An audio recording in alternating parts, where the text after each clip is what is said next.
12 मजूर रोज 7 तास काम करून एक काम 20 दिवसात पूर्ण करतात. तेच काम 21 मजूर रोज 10 तास काम करून किती दिवसात पूर्ण करतील?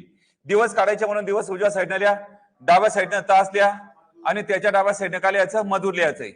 सांगा 12 मजूर 7 तास 20 दिवसामध्ये. त्यानंतर सांगा 21 मजूर 10 तास किती दिवसामध्ये?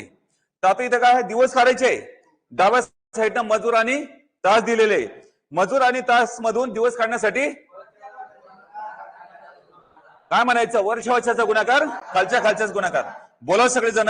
12 गुणिला 7 गुणिला 20 आपण 21 गुणिला 10. एका शून्याला एका शून्यानं काढायचंय. 7 आणि 21 कोणत्या पाड्यामध्ये? 7च्या. 7 1 7 7 3 21. 3 आणि 12 कोणत्या पाड्यात आहे? 3च्या. 3 1 3 3 चौक 12. काटछाट संपलेली. कोणाचा गुणाकार? 4 आणि 2चा. 4 दोन्ही किती दिवसामध्ये?